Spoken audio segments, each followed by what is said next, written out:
எல்லோருக்கும் வணக்கம். ஃப்ளவர் மார்க்கெட்டுக்கு போய் வாங்கி கொண்டு வந்த பூக்களை வச்சு நான் இந்த ஆண்டாள் மாலையை செய்திருக்கேன். பூப்பட்டி செரமனிக்காக இந்த ஆண்டாள் மாலை செய்து கொண்டிருக்கிறேன். அந்த பிள்ளைன்ற சாரின்ற கலருக்கு ஏற்ற மாதிரி இந்த மாலையை செய்து கொண்டிருக்கேன். இப்போ நான் வெள்ளை துணி, அதாவது லைனிங்குக்கு பாவிக்கிற கொட்டின் துணி எடுத்து நான் கட் பண்ணி கொண்டிருக்கேன். ஏனென்று சொன்னால் ஊரில் நாங்கள் வாழை நாரை வச்சு மாலை கட்டுவேன். நான் இங்கே மாலை கட்டும்போது எப்பயுமே துணியை தான் யூஸ் பண்ணுவேன். இந்த துணி தண்ணியில் நனைச்சி போட்டு கட்டும்போது இந்த தண்ணியை நாங்கள் அப்பப்போ தெளித்து விடைக்க இந்த துணி தண்ணியை இழுத்து வச்சுருக்கோம். அதனால் மாலை வாடி போகாது. வாழை நாருக்கு பதிலாக துணியும், அடுத்தது நார்மலாக மாலைக்கு பாவிக்கிற அந்த சித்திர நூலும் தான் எடுத்து இந்த மாலையை கட்டி கொண்டிருக்கிறேன்.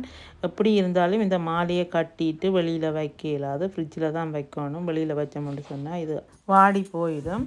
இந்த மாலைக்கு பேபி ரோஸும் ஜிப்சஃபீலான்னு சொல்கிற ஜிப்சீஸும் வச்சு இந்த மாலையை செய்கிறேன். அதோட இதில் பெரிய ரோஸும் இடையிடையே மிக்ஸ் பண்ணி அந்த பிள்ளைன்ற சாரிக்கு ஏற்ற மாதிரியே இந்த ஆண்டாள் மாலையை செய்து முடிச்சிருக்கேன். அடுத்தது நான் மேக்கப் புக்கிங் எடுக்கும்போது மேக்கப்புக்கு தேவையான பூக்களை எல்லாமே நானே செய்து கொள்வேன். அதாவது தலைக்கு பூ, அடுத்தது பொக்கே, அடுத்தது மாலை, அடுத்தது சாரி ப்ளவுஸ். அப்போ தான் எனக்கு மேக்கப் ஈஸியாக இருக்கும்.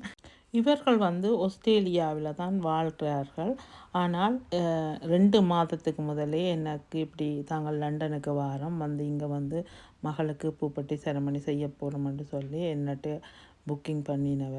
அவன் சொந்தக்காரர் நிறைய பேர் லண்டனில் இருக்கிறபடியாக அவன் இங்கே அவன் பிள்ளைக்கு சாமத்தியோடு மிக சிறப்பாக செய்து முடிச்சிருக்கிறார்கள்.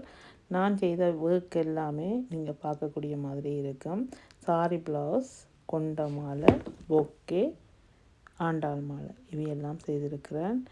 எனக்கு மேக்கப்பில் 30 இயர்ஸ் எக்ஸ்பீரியன்ஸ் இருக்குது. எந்த வித மேக்கப் வேணுமென்றாலும் நான் செய்து கொள்வேன். உங்களுக்கும் ஏதாவது மேக்கப் செய்யணுமென்று விருப்பப்பட்டீங்களென்று சொன்னால் எனக்கு மெசேஜ் பண்ணுங்க. இது நான் அந்த பிள்ளைக்காக தலைக்கு செய்த கொண்ட மாலை. அம்மாவுக்கும் அதே மாதிரியே சேமாக செய்திருக்கிறேன். அவரும் கிட்டத்தட்ட மகளின் சாரி மாதிரியே உடுத்தபடியால் 2 பேருக்கும் கிட்டத்தட்ட ஒரே மாதிரியாகவே அவர்களின் விருப்பத்துக்கு ஏற்ற மாதிரி செய்து முடிச்சிருக்கிறேன். நன்றி, வணக்கம், பாய் பாய்.